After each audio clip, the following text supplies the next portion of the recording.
Earlier this month, federal police used chemical agents to clear peaceful protesters near the White House as the president was escorted to St. John's Episcopal Church.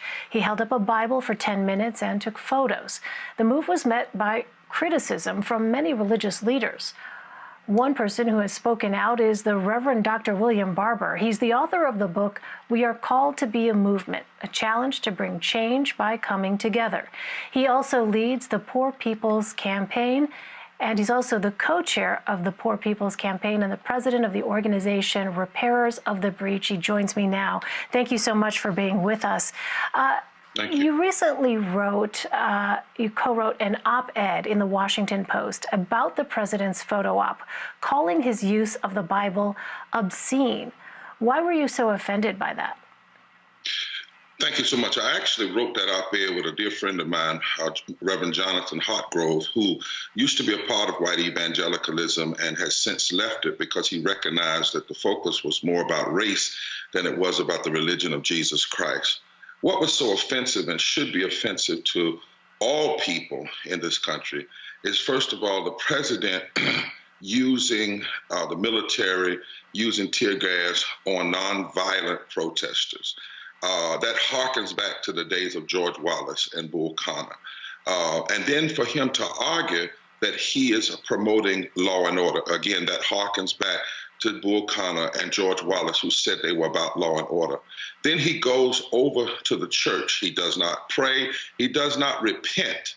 He does not commit himself to the way of Jesus Christ, which is love and truth and taking care of the poor, the least of these, the hungry, the sick, and the immigrant. He does not commit himself to the ways of the prophets, commit himself to justice. Instead, he poses. That was a heretical form of public idolatry and narcissism. And to do that should be not only offensive, it should be deeply concerning, because there are other ministers around the country that actually endorsed him doing that, said it was okay. But remember, there were people who used the Bible to endorse slavery. There were people who used the Bible to endorse women not having the right to vote. There are people who used the Bible to endorse the genocide of Native people, and people who used the Bible to endorse Jim Crow. This president was highly out of order with the church and the ways of Jesus Christ.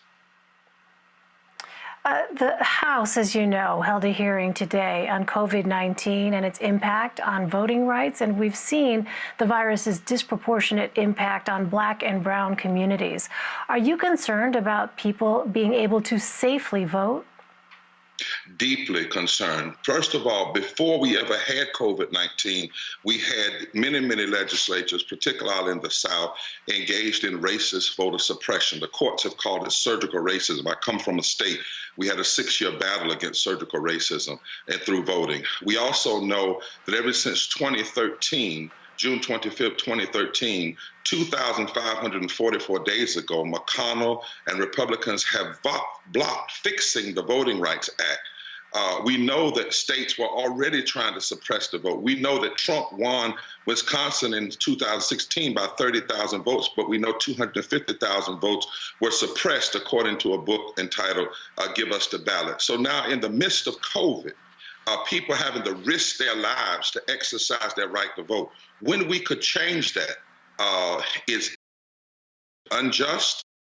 It is a violation of the 15th Amendment, a violation of equal protection under the law, and we should be deeply concerned. We see what happened in Georgia just the other day and Nevada. We see what happened earlier in other states.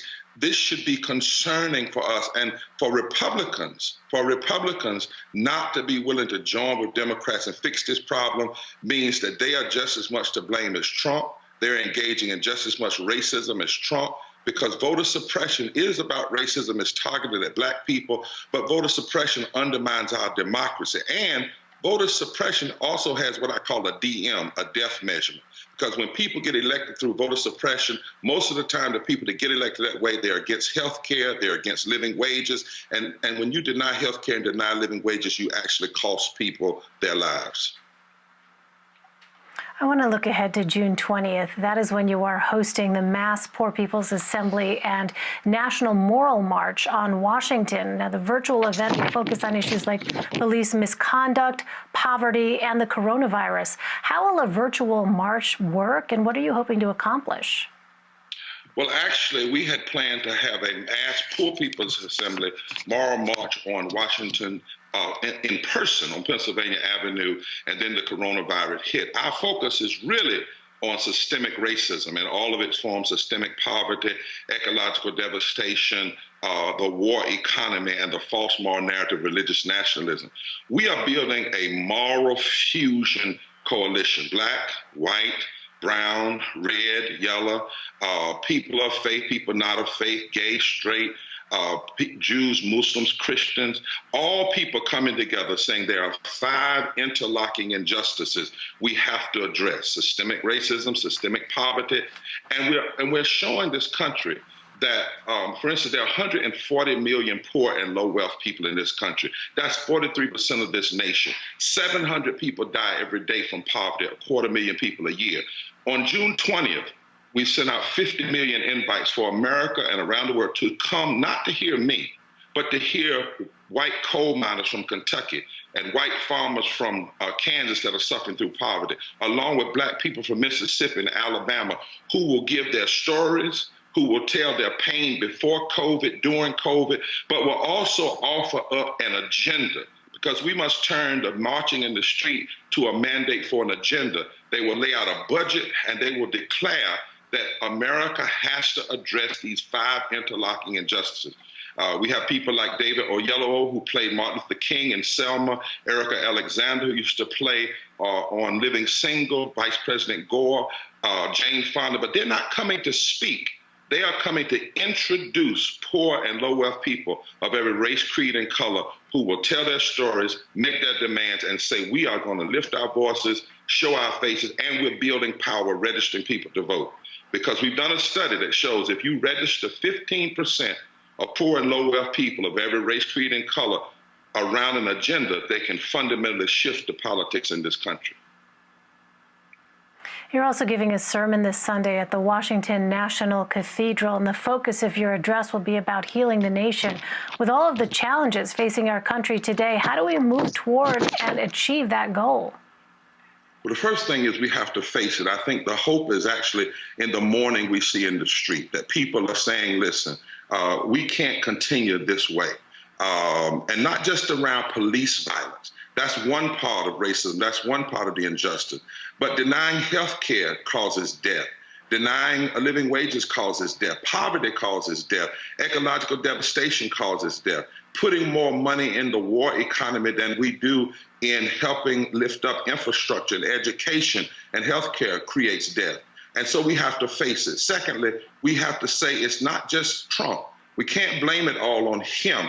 He certainly is the tip of the spear, but anybody who has sat quietly, been calm, agreed with him, promoted his policies are just as guilty as he is. And then we must have the what I call the rejected, all of those who've been hurt by injustice and negative policy. It's more of us than there are those doing it, and we must come together. But on Sunday, and I thank the Episcopal Bishop for allowing me to come to the National Cathedral, I'm going to preach America, accepting death is not an option anymore. We're going to have to put what I call a DM measurement, a death measurement, on every piece of public policy. And look at those public policy in terms not of Democrat, Republican, and left versus right, but life versus death. Life is the first declaration of this democracy: life, liberty, and the pursuit of happiness. And if a bill or a policy causes death, if it causes death in disproportionate ways to anyone, then it is contrary to our deepest religious values and our deepest constitutional values. In fact, I would say it is morally indefensible, constitutionally inconsistent, and economically insane. And so what we're saying, I'm saying we have to deal with death. I'm going to talk about not in all of its form and declare life. What does life look like? Raise the living wage to $15 an hour, and 39 million of the 62 million people who make less than a living wage will come out of poverty. Provide health care for everyone. A health economy is a more a robust economy. Provide life. Provide the kind of voting rights we need, and we can elect people who will promote progressive policies and not regressive policy.